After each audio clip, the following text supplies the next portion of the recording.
produce wash. Eat Cleaner is a tasteless, odorless, and lab-tested line of food wash and wipes that is up to 99.9% more effective than water in cleaning wax. The only natural, patented produce wash in a 14-day study, applying Eat Cleaner all-natural fruit vegetable wash to a variety of fruit and 100 pure guaranteed vegetables also prolong shelf life up to 5 times longer through a natural blend of fruit acids and antioxidants. This can help save your family on average of over $500 per year, reducing waste and making it easy to get your half plate of fruit and vegetables each day. Eat Cleaner offers a wide variety of solutions for food safety and shelf life extension for consumers, retailers, food service, and operators. USDA bio-based, OMRI listed for use on organic produce, non-GMO, vegan, gluten-free, made in the USA, lab-proven, and patented. So if you want cleaner fruits and veggies,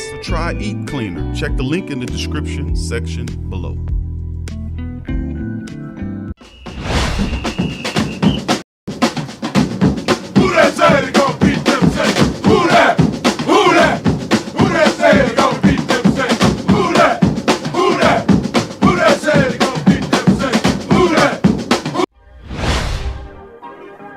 Yeah. Well, all right. Like you always say, welcome, welcome, welcome. #1 sports talking D. We ain't like the Falcons, we won't blow the lead. Look, all we talk is who that, who got cut and who back. Rookies in the vets, players you should look at. It's the sports coma, you don't wanna miss it. Got the pre-game, party, post-game statistics. Get a visit from Sway, maybe DC or 5. It's the hottest thing smoking, Big Q and the guys. Go to YouTube Live, make sure you subscribe. Interviews inside the Saints locker room high. Talk to Drew, Jordan, Zach, Peyton, New Orleans, who that nation. Best believe when I say we bleed gold and black. Ain't a miracle or rivalry could ever hold us back. No, Beastquake, Bounty Gate, let the truth be told. It's the sports coma, all we know is say Super Bowl. Yeah. You're listening to the Sports Coma with Big Q and the guys on the PRO Media Network. Who that to the black and gold fam, man? We in this thing now. Time for another installment of TSC. We in the building. Big ups to the Great Saint Think Tank. I appreciate you guys for being in this live stream. This one's called TSC. Should the Saints be worried about the cornerback position? Much love to the beautiful black and gold family members. I salute you. Big ups to the Great Saint Think Tank. Like I've been saying for years now, welcome, welcome, welcome. You're now rocking with the Sports Coma with Big Q and the guys, where we have intense, entertaining, educating, and enlightening sport talk from your favorite sports family. I'm Big Q chiming in on this episode, and you, the Great Saint Think Tank, the best of the black and gold family members are well represented in this thing. Much love to you guys. Appreciate you for being in this thing. Much love. So with that being said, let me give a shout out to the Great Saint Think Tank family members chilling in this piece. Much love to the family members. Brother Torrey, who that to you? GM Kev, who that to you? Gabriel Thomas, who that to you? Be Kind, who that to you? And I see T Dirty, who that to you? O'Cooler, what's up, O'Cooler? Who that to you, fam? Good to see you as well. Muse, what's up, Muse, baby? Who that to you as well? Ramsey, what's up, fam? Who that to you? Good to see you in the chat as well. Much love. What's up, Patricia? Appreciate you for being here in this mug as well, family. Much love to you. Who that, fam? All right, T Dirty. Crawfish Crawley and pajamas ain't gonna cut it like a butter knife. That's right, they not. What's up, Tim? Big ups to the Great Saint Think Tank, man. Appreciate y'all being in this thing. Much love to you guys. Appreciate you. Please hit upon the like button if you hadn't done so. Hit the like button. Helps out the stream. What's up, Marco? Who that to you, fam? Much love to you. What's up, Joseph? Who that to you, fam? Joseph Thomas in the building. What's up? What's up, Elmo? Who that to you, Elmo? Much love, fam. Appreciate you being here. King Creole the first. What's up, fam? Thank you and appreciate the super chat, King Creole. Much love to you, fam. Thank you very much. What's up, Kai? Who that to Kai? Will what's up, fam? Much love to you as well. Appreciate you being on the live stream as well. Big ups to the rest of the family members. And once again, thank you, King Creole, for that, for your super chat, fam. Much love to you and Yearns. And this one, fam, this is Thursday show, so I'm going to try not to keep you guys for too long on this episode of The Coma. We're going to go over 3 news articles within a summation of just probably over an hour time frame. Like I said, I'm not going to try to keep you guys long. That's usually for our Friday show when I open up the chat, open up the lines of communication so the family members can dial in and get their thoughts and concerns on the team thus far after the Saints completing the free agency as well. Thank you, Willie. Appreciate you, Willie. Much love to my brother Willie with the super sticker. Much love, Willie. Appreciate you, fam. Much love. Thank you, brother Willie. Appreciate it. All right. Much love.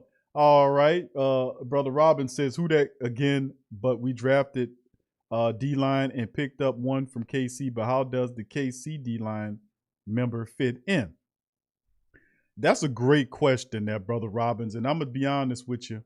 To be honest, that's something, he's a bit of a question mark because he has more experience than, and really, I think they're mislabeling him. They got him as a defensive end, even though he's a guy that played defensive end. He also played interior defensive lineman. And I think that's where he has his greatest value with the Saints as an interior defensive lineman.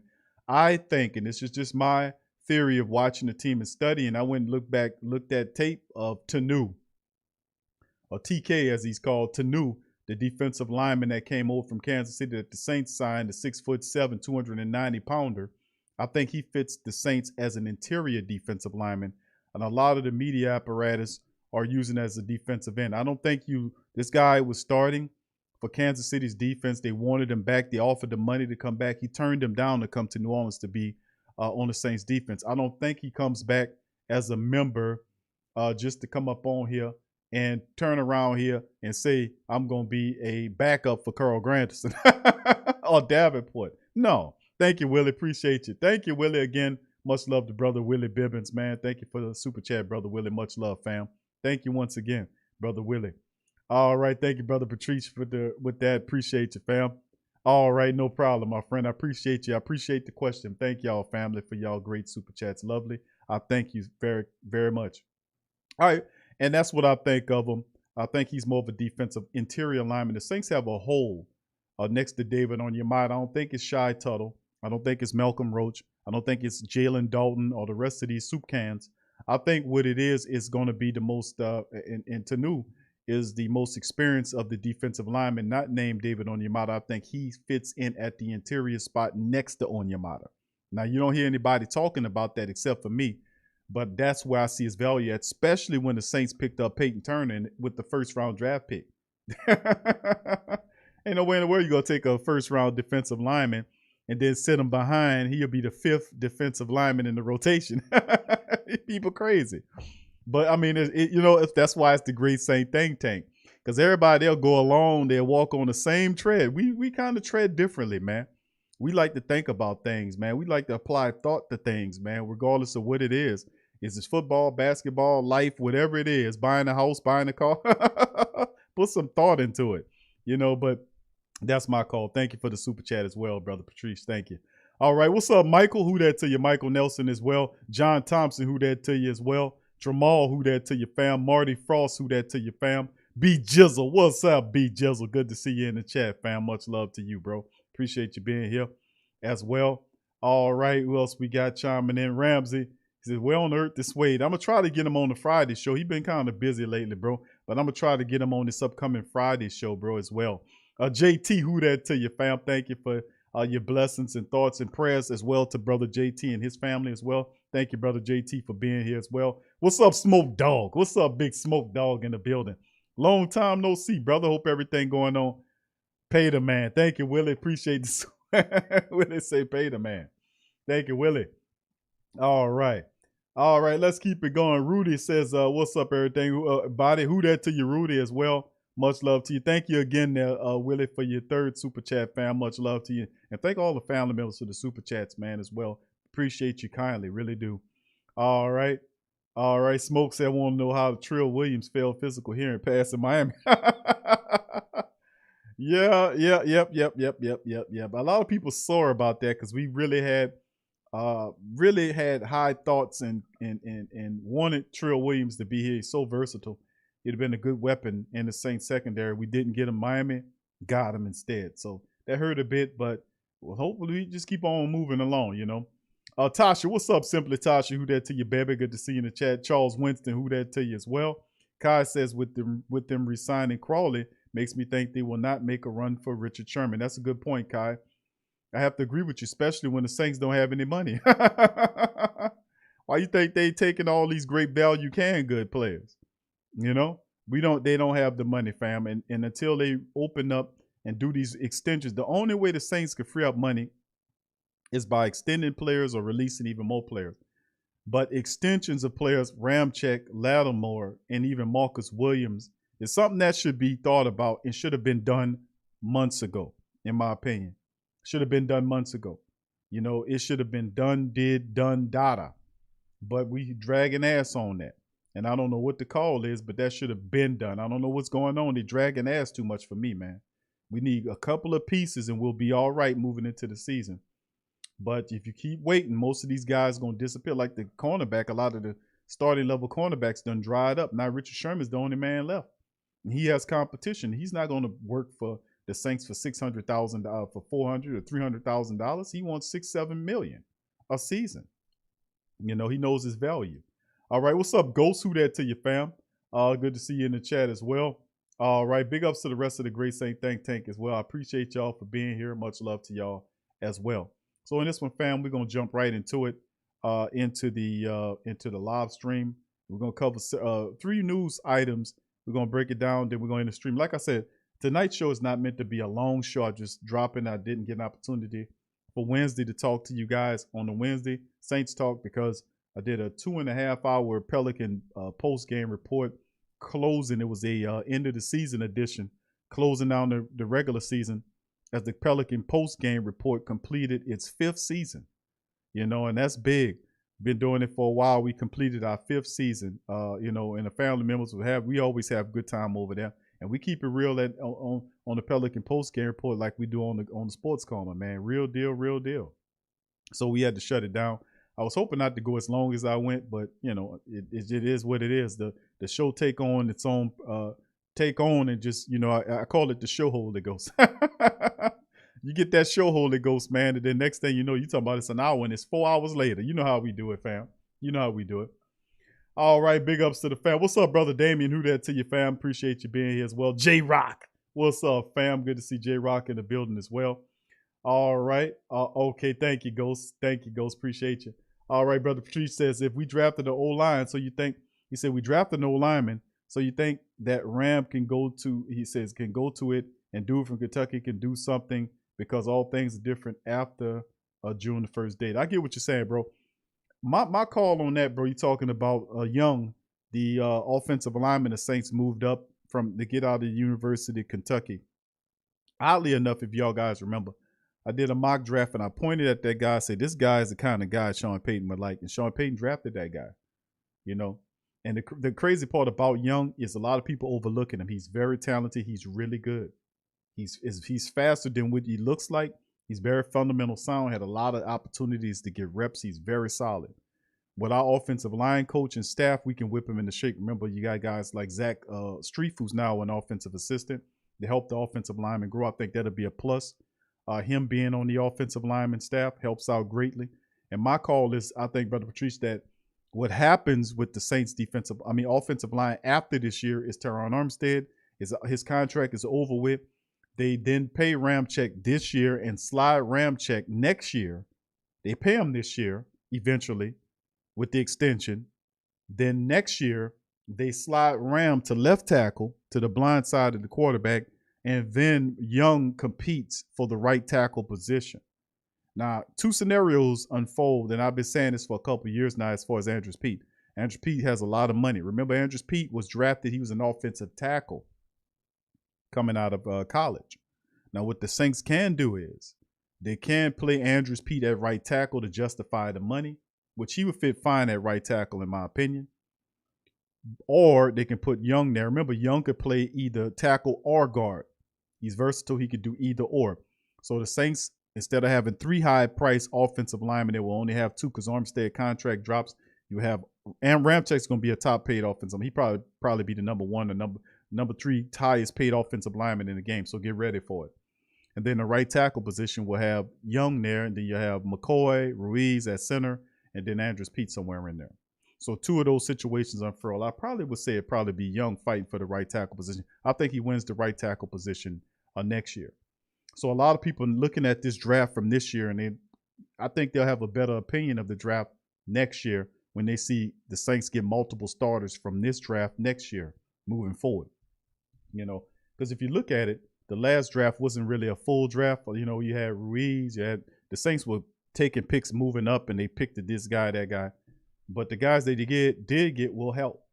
They will help the team out. And remember, getting linebackers back-to-back high, third round with Bowen, and then second round with Werner is still a plus, because what it does is it gets you prepared for the inevitable time when Demario Davis, who's in his middle 30s with 3 years left on his contract, ultimately starts to slip a bit, because Father Time catches us all, don't it? So that's something there. So I do like that. That's why I say it was a solid draft, because you have to be a bit of a futurist to look ahead to see how the Saints are using this, because a really big key to it is Ian Book too, picking up the quarterback position, not this year, but next year, which will be interesting to see what the Saints do. Anyway, enough of that. Thank you for the questions, fam, as we move forward. Thank you for that question there, Brother Patricia, and your super chat as well.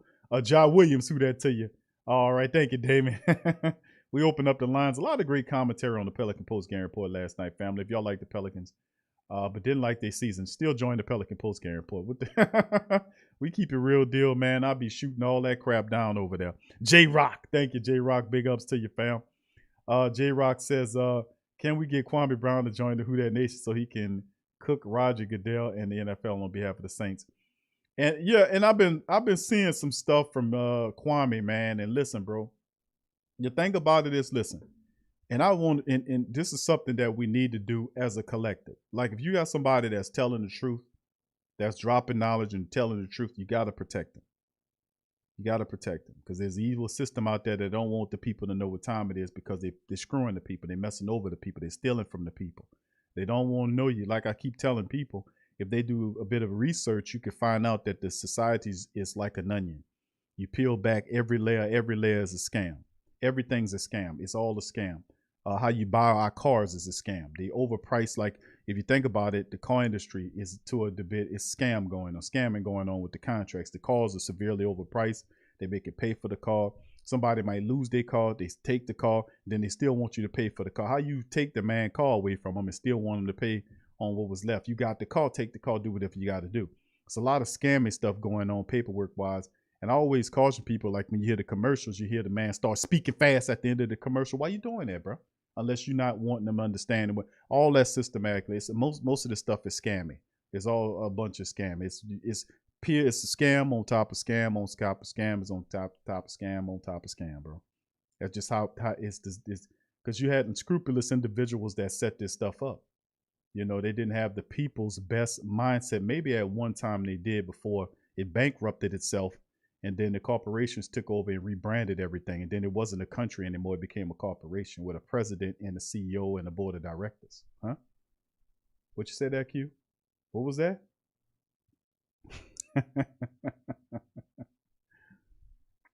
Read, fam. Read, I'm telling you. This place been bankrupted several times. I mean, so it's ridiculous to a degree. And then it gets a lot darker than that. But my thing about Kwame Brown is, when he starts telling the truth right there, he's talking the truth, and sooner or later, people going to go looking for him, and something going to happen to him. People that know he talking the truth, don't sit up there and watch him get took out. Protect the man. Stand if you know he talking truth, and the people around him, protect the man. That's the problem with people. People calling out for saviors, and they want MLKs and Malcolms and all these type of people. But when they start keeping it real and talking the truth, they get shot down like a dog or whatever. Then people don't do nothing but hold up candles to protect them. That's wrong, man. If you want somebody to speak the truth, you got to get behind them and protect them and stand up in front of them and say that we're going to ride together on this thing. That's the only way it's going to work. That's the only way it's going to work. You're not going to get people that's going to stand up and protect you if you don't stand up and protect them. Come on now. Come on with that. That's how the universe is, man. But anyway, thank you for that. I appreciate you for the super chat on that. That's just my little word. Now, I've seen a few things that he's been saying about it, and he was right, man. Thank you, Patrice. Thank you. He says, oh, let me read that super chat, my friend. It just popped up on me. He says, I'm sorry, but who do you think he says, who do you think starts on the side linebacker with DD and Cole? I think it'll be cornerback situations. No, that's fine, Patrice. You can ask how many questions you want, fam. That's all good, bro. That's what we here for in the Great Saint Think Tank.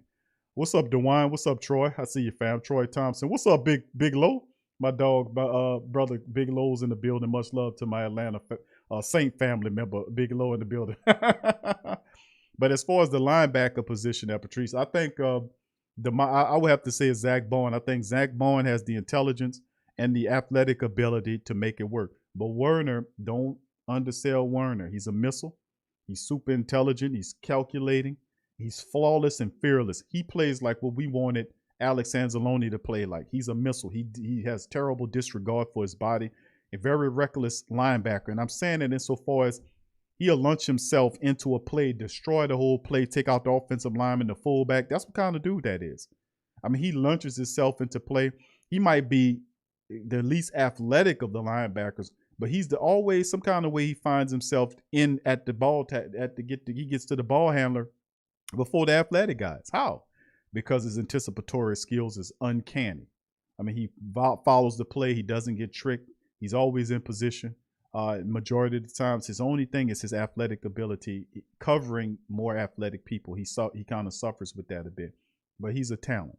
I got to give a man credit. He's talented. I put the tape on him, and he's a missile, man. He's a seek and destroy linebacker. His coverage skills could need a little help, but he's super intelligent, super productive, and had a lot of playing time at Ohio State. So like I said, I studied the film on him, and I like him a lot. But Zach Bowen, I have to give it to Zach Bowen because Zach Bowen has the intelligence, and he does have the athleticism to cover the speedy guys out the backfield or the speedy tight ends or whatnot, and the size. He's 6'3", 240-ish, such like. And he has a year more in the system for the Saints. And plus, they have a high upside on Zach Bowen. And I think we need to be a little bit more patient with Zach Bowen because he was mostly a special teams linebacker last year for the Saints. He played sparingly in the 4-3 set, but the Saints only ran the 4-3 set, very sparingly because they were in the modified nickel the majority of the time with either Alex Anzalone with Demario Davis or Quan Alexander with him.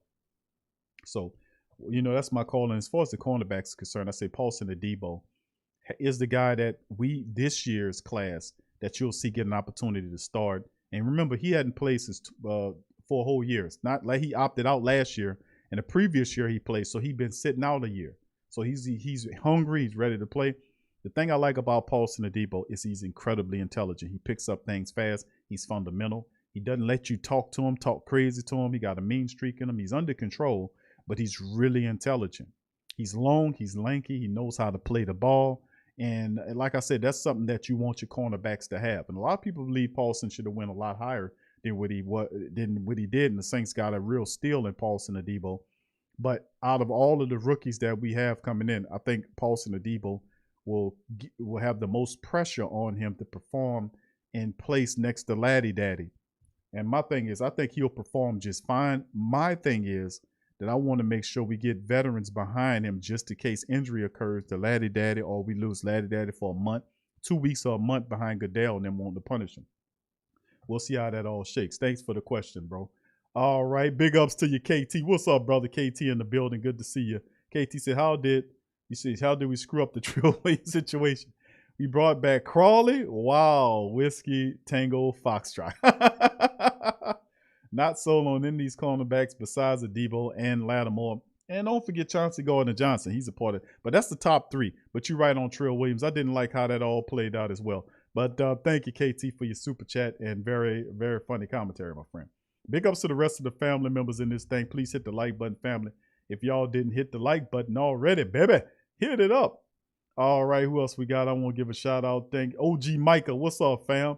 Big ups to your fam. Appreciate you being in the building as well. Once again, DLP's in the building. What's up, DLP? Much love to your fam. Good to see you as well. All right, Big Irv. What's up, Big Irv? Dr. Key. What's up, Dr. Key? How you doing, my brother? Appreciate you being here as well. Much love to you. All right, Miss Sexy Blacksmith. What's up, baby? Who that to you in the building as well? Good to see you as well. And all the great Saint Think Tank. I appreciate you guys. Super chats. Much love to you guys. Thank you. What's up, brother Anthony? Who that to you, fam? Much love to you as well. Now, fam, like I said, we're going to get into it, man. I'm going to share my screen, and we're going to get going with some of these articles. We'll start with the name of the podcast and broadcast today. Is should the Saints be worried about the cornerback position? And like we just covered, we talked about Marshawn. We talked about Laddie Daddy. Now, Laddie Daddy The issue with Laddie Daddy, of course, dealing with his inevitable suspension that's coming up, whether it's a game or 2 games or 4 games. We're looking between 1 game to 4 game suspension for Goodell. He's heavy-handed. That probably won't come down until right at the regular season mark. Who knows? But he saw him and Paulson Adebo are a solid tandem as Debo. Depends on how fast he pick it up. I have confidence that he'll pick it up. Chauncey Gardner-Johnson continues to develop at the modified nickel position for the Saints. That's a solid 3 tandem, 3 guys, but then it dips off after that. Patrick Robinson plays well when he's healthy, but he's older. He's a lot older, and he has repetitive, consistent, and persistent hamstring issues that always cut his season in half, and he plays like 2 or 3 or 4 games of the season. It's just repugnant. Since he's been here, he's missed so many games since the Saints re-signed him on his 2nd stint. That's an issue. And if question marks, and I do like Keith Washington Jr., I do like Pale Grant Haley, but a lot of question marks at the cornerback position. Outside of that, and even at the safety position to a degree, behind Marcus Williams, who over the last couple of years, Marcus Williams has been hurt on the back end of the season. We need to have depth there, and the only thing we got is JT Grant, PJ Williams. So Trill Williams would have helped, but I do like Eric Burrell from Wisconsin. I think he helps out a lot. I think a lot of people going to like him. Thank you, Big Smoke. Smoke said Debo gets beat on the double move a lot. Yeah, no, that's and you're absolutely right. DLP mentioned that. Big Smoke mentioned that. Jim Kev mentioned that. I seen that on the film as well. He does get beat on the double move. But I think Coach Richard gets that together with Paulson Adebo. I think he can get that fixed with Paulson Adebo. I think he's intelligent enough to get that fixed. What's up, Banger Man? Number 9. Who that to your fam? Good to see you in the chat as well. But yeah.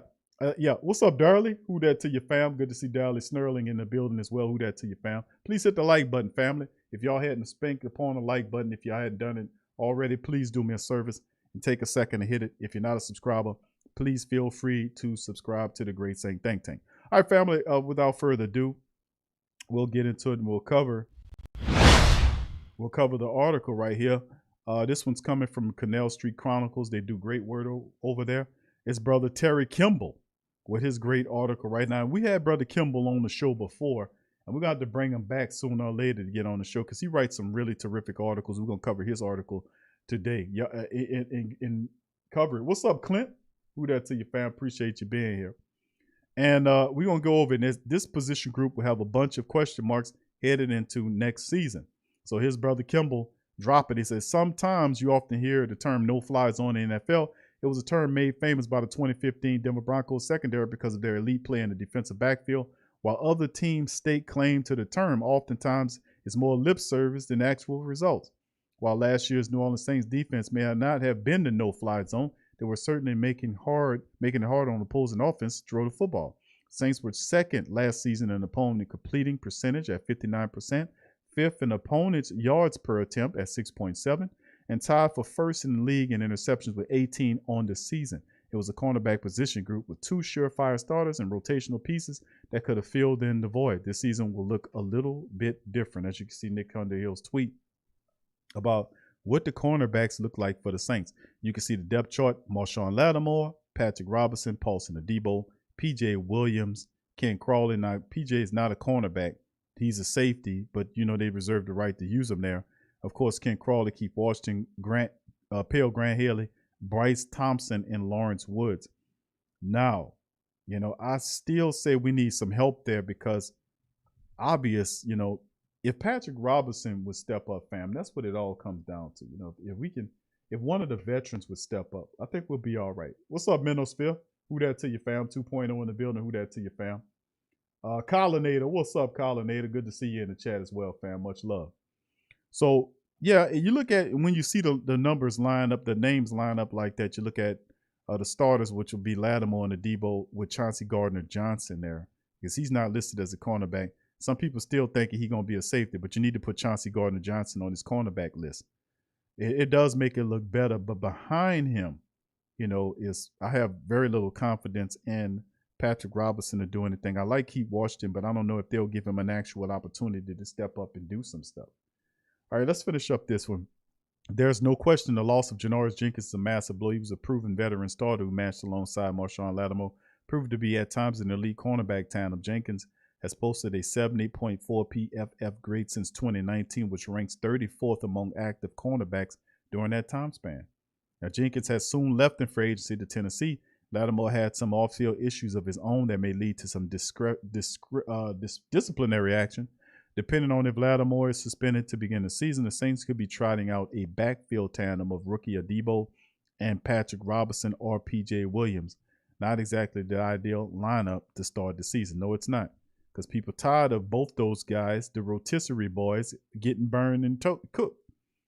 The Saints could still look to add another veteran to the mix to add depth and experience. Names like Richard Sherman, Steven Nelson have been names floating around, but no one knows their asking price. With how this offseason is shaped up, the Saints are in the market to add highly priced veterans at this time. They have since re-signed undrafted rookie free agent cornerback Eric Burrell, who was last cut last week after a failed physical. If the Saints end up not signing anyone else, their best friend in the secondary will be the defensive line up front. That's true. That unit was the strength of the team because of its depth and versatility. It showed it was a top 10 in the NFL in quarterback pressure, sacks, and quarterback knockdowns. The pressure up front goes hand in hand with the success on the back end of the field. While the Saints did not lose guys like Trey Hendrickson, they did lose guys like Henderson, Rankins, and Brown. They remained invested in the position by re-signing David Onyemata and drafted Peyton Turner in the first round. Yes, the secondary has questions, but the answers may lie in how well the defensive line plays. Now, that's a very great point. And we talked about that before on this show when we talked about the Saints defensive line is gotten faster, is a lot bigger than what it was. It's definitely more athletic than what it was last year. But losing Trey Hendrickson, 13.5 sacks, Sheldon Rankins' pressure next to Onyemata in the middle with Malcolm Brown's run stuffing ability is key. Jack Rabbit loss is key as well. So that'll be a big watch to see. That's why having the extensions, extending out would be a very good way to add a Geno Atkins or Richard Sherman or Steven Nelson or a veteran cornerback with starter potential, so you don't have to rush your rookie into there because you didn't have your cap situation correctly. So you have to force a rookie to fill in for a veteran. It shouldn't have to be that way, but if it is, then so be it. But the defensive line would definitely have to get the pressure and the sacks up. Davenport, the pressure, speaking of pressures, is on Davenport. Davenport has really not lived up to expectations. 2 first-round draft picks to get Davenport. He's failed to live up to expectations. I'm not going to call him a bust yet. I'm not going to call him a bust at all. I still say Davenport could have an explosion coming in next year, this upcoming season, and into next year. I think if he remains healthy and get beyond the injuries and get into a Cam Jordan mind frame and longevity model, I think he'll have success. So hopefully whatever Cam's conditioning is, he's working with him and giving him the secrets to longevity, because Cam rarely misses games.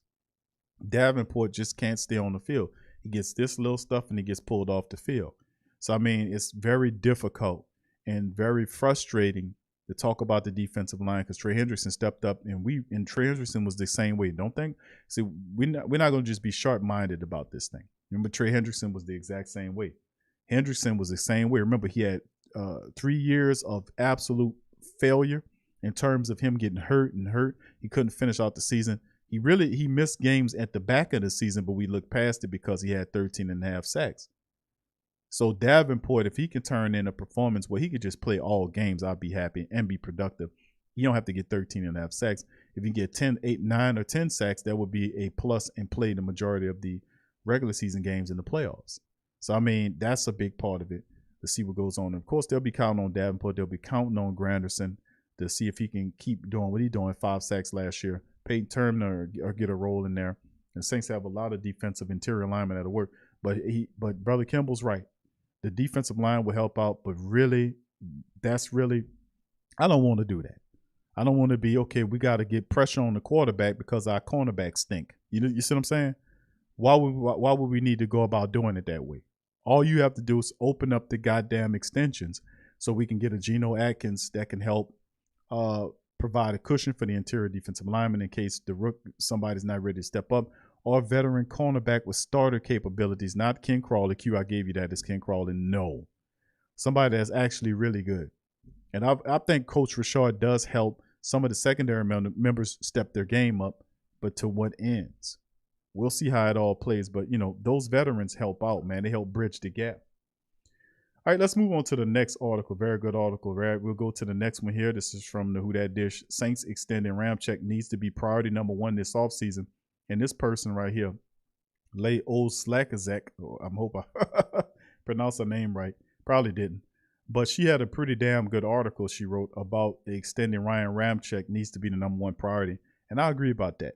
This should have been done because this would at least freed up at least $8 or $9 million where you could have gotten or bring in somebody to help out as opposed to, you know, keep shopping at Save a Center or Save a Lot. You know, the Saints struck gold when they selected Ramczyk with the number 32 pick back in 2017's NFL draft. Some were a bit surprised by the pick. The Saints' offensive line wasn't an issue at the time, but the front office proved that they knew what they were doing in adding the Wisconsin tackle. Since joining the Saints in 2017, Ramczyk has gone on to be quite the force at right tackle. He was named All-Pro in 2019. He's missed just one start in his 4-year career. With all this in mind, how important having two solid bookends on O-line is. The Saints have to extend Ramczyk, and they need to do it as ASAP. Mark Sessler of NFL.com agreed with my sentiments in his article detailing what every NFC team needs to do before the season begins in September. Sessler writes, and let me highlight this. The Saints remain mired in the 08 TSC financial crisis. But General Manager Mickey Loomis must put his bean counters to work on Ryan Ramczyk's case. The dominant right tackle is one campaign away from hitting the open market. His $11 million earning for 21 appear outrageous next to the average annual value Lane Johnson getting 18 and Conklin, who's getting 14, are ticketed at the nap. This isn't news to the Saints, who appear interested in working out deals for Ramczyk and juicy cover man Marshawn Lattimore. The clock is ticking. The Saints need to do whatever it takes to extend Ramczyk. And then, of course, speaks about another writer that wrote something. Ramczyk made the list, and she's saying that the writer notes that the Saints need to try to keep both Ramczyk and Armstead, but considering the market for left tackles, they might not be able to keep both guys. Armstead's not going to be kept. Armstead's, after his contract is up this year, I'm surprised the Saints kept Ramczyk this year. I was saying once Drew Brees was gone, Armstead should have fouled him out the door, and we should have started, you know, doing what we're doing now. But they wanted to keep Armstead around for sentimental purposes, and I understand that. But if that's the case, they need to turn their attention to the right tackle, as he'll be less expensive. He's going to be worth the money. So even the Saints are in cap hell, which always seems to be the case, they need to bite the bullet and give him what he wants to keep him in the Big Easy. Having a top-notch offensive line is crucial in the NFL, and the Saints have been fortunate to have the best unit, one of the best units in the league for quite some time now. Keeping Ramczyk is key to making sure that continues past this year, but they can't let the season begin without extending the former Badger. I agree completely with this writer. This is the number one, should be the number one priority, is locking up Ramczyk. No doubt about it. At $11 million, you sign him on the extension. The first year will be less than $1 million. You automatically knock off $8 or $9 million and free up that money. You know, it can't be something just pertaining to the financial ramifications of the TV deal, because people from different teams have signed extensions. It's just the Saints being slow to move on this and getting this done. There is no getting around it. Ramczyk will be probably the highest paid offensive lineman in the game when it's all said and done. He's going to get a massive contract from the black and gold. And I was saying the reason why I wanted to get rid of Terron Armstead was because it frees up the money to slide it to Ramczyk. That's why I was saying that he should have been, you know, that move should have been made, but they kept on to him. And then months later, they're still dragging their feet on getting extensions to Ramczyk and Lattimore, which there is no doubt you're going to have to pay them, because you let every market that is a market, whether it's, if you were having any doubts about keeping either one of these guys, you let the draft pass, you let free agency pass, where you couldn't address the move if you decide to move on from these guys.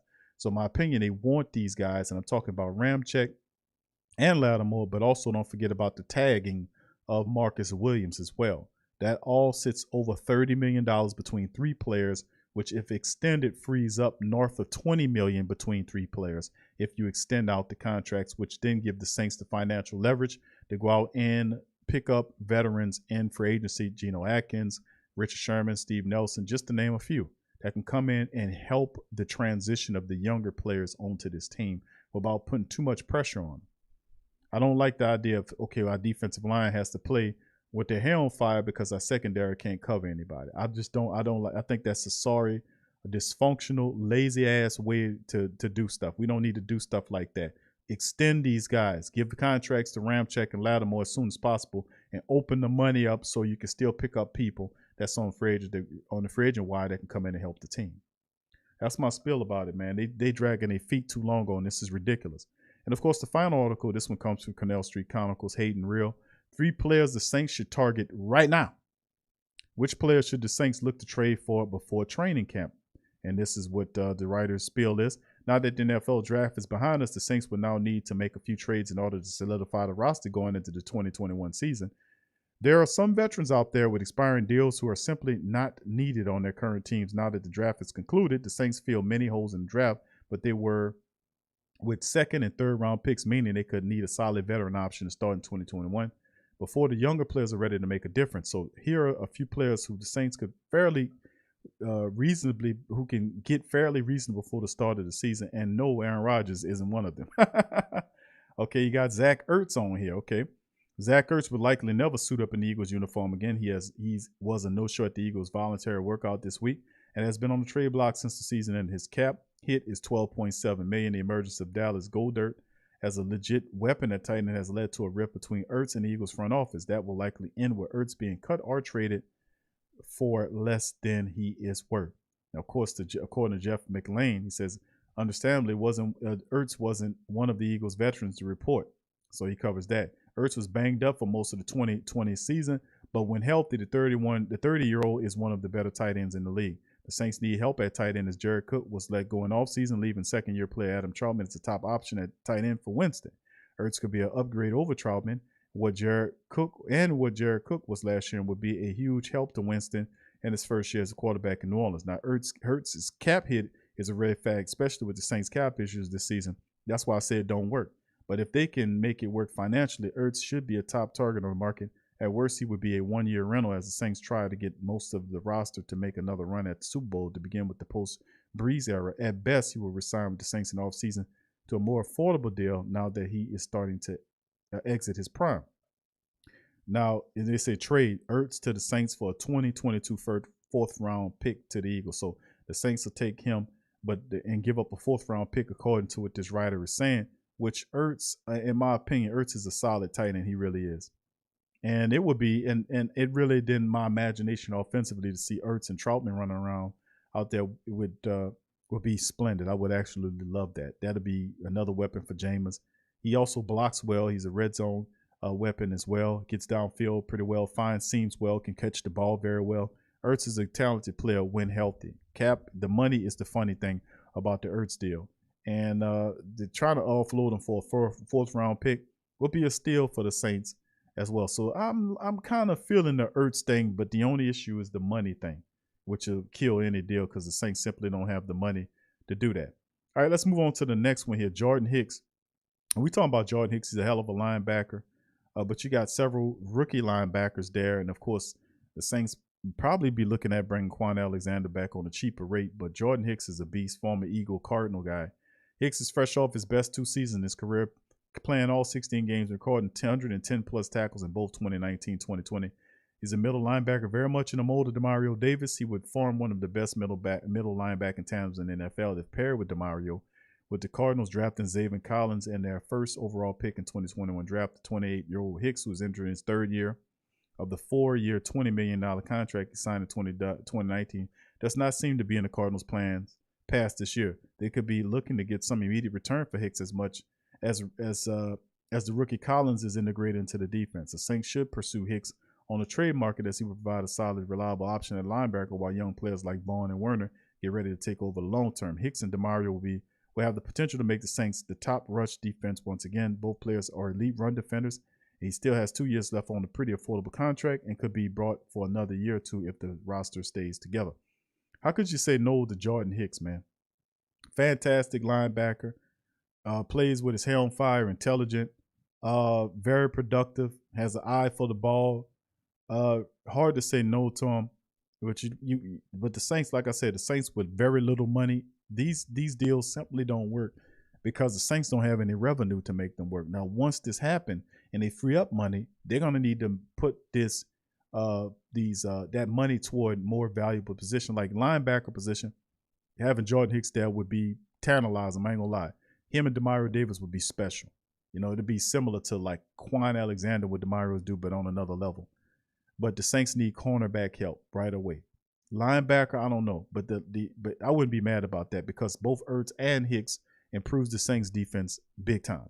But it's money. They have to free up the money. That's the major problem. And they said how he makes this happen is the Hicks to the Saints for a 5th round pick next year and a 6th round pick next year to the Cardinals. Saints can't swallow any contracts right now. They can't, monetarily speaking. Kyle Fuller, the cornerback from the Bears. Okay, now we're getting cornerback. Saints need help at cornerback. Chauncey Gardner-Johnson and Patrick Robinson are slated to be starters opposite of Marshawn Lattimore in 2021. Gardner has been a very valuable player given where he was drafted, but the talents are better suited as safety than at outside. Cornerback Paulson Debo was drafted in the 3rd round, but the Saints are looking for a solid veteran option on outside. They look to trade for Kyle Fuller. A Pro Bowl in 2018-2019, Fuller has been one of the more underrated cornerbacks in the league. Over the last few years, he was signed to a 1-year deal by the Broncos, so it would be odd to sign a player and then immediately trade him. However, with the younger Ronald Darby also bought in offseason, Broncos drafting Patrick Surtain II, it seems they can now afford to part ways with the 29-year-old Fuller. Fuller would provide a solid option on the outside as the Saints look to iron out the issues at cornerback if Debo needs a year to get ready or Chauncey Gardner-Johnson needs a year to transition to outside. Fuller could be a good option to help bridge the gap going forward. And they say Saints get Fuller for 2022 and 2023 5th-round picks to the Broncos. Very interesting call right here. But Kyle Fuller wouldn't be a bad option to bring in here. But no, Chauncey Gardner-Johnson is not going anywhere. Chauncey Gardner is not going to play outside cornerback for the Saints. It's not going to happen. Dennis Allen loves Chauncey Gardner-Johnson at the 3rd nickel position. He's not moving him out of that position. And I often say, well, he makes a better safety. I agree with the writer. He makes a solid safety. But my thing is the Saints will not move him to safety. He's just too perfect of a fit in Dennis Allen's system at the nickel cornerback position, the modified nickel position.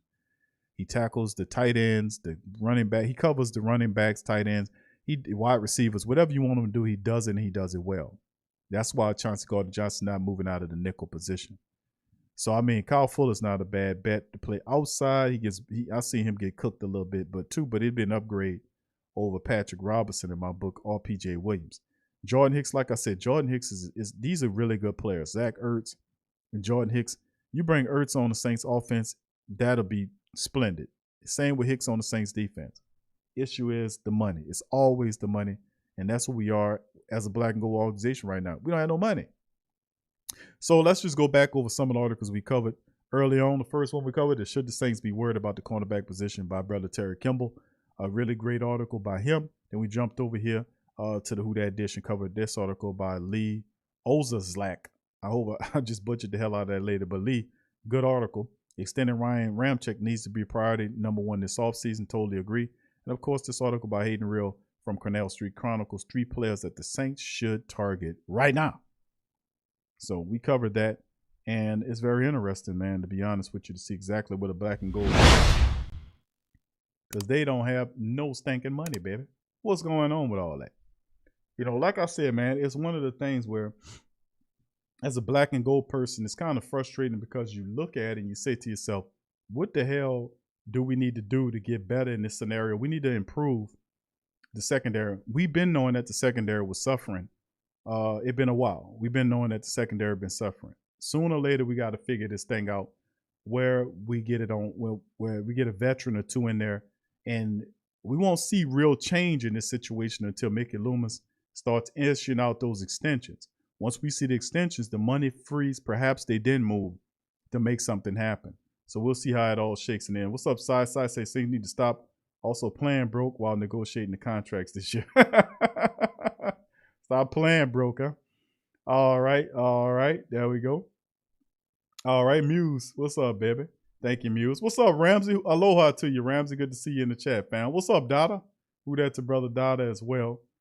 Big ups to the fam as well. Appreciate y'all chiming in on this one. What's up, Kelvin Washington from Phoenix, Arizona? What's up, Brother Kel? Good to see you in the chat, fam. What's up? What's going on there, Kendall? Kendall Jones. What's up, Brother Kendall? Who that to you, fam? I see you. All right, big ups to you as well. What's up, Lori, baby? Who that to you? Chiming in from the North Shore. Who that to you, fam? Much love to Lori. All right, KT said, Big Q, we bargain shopping. Who that style? Maple toast oat instead of Honey Nut Cheerios. Dr. Thunder instead of Dr. Pepper. Dollar store brands instead of actual quality products. That's right. Some people say, man, that dollar store stuff good. You know, hey, man, but the Saints don't need to do that. You know, we got the money. We just got to be a little bit, we got to get on it. What's up, Brother Damon? Said, hey, Q, have you been keeping an eye on the Spring Football League? They have some talent. But yeah, I seen one of the games, one of the spring football games. You know, I seen one of them, man. It's interesting. I try to catch them when I can. You know, we got talent everywhere. You know how that go, bro. Thanks for the question. What's up, Brock? Who that to you, fam? Good to see you, fam. Chiming in from Prescott Valley, Arizona. What's up, Brock? Who that to you, fam? What's up, Superstar Louisiana boy? What's up with you, fam?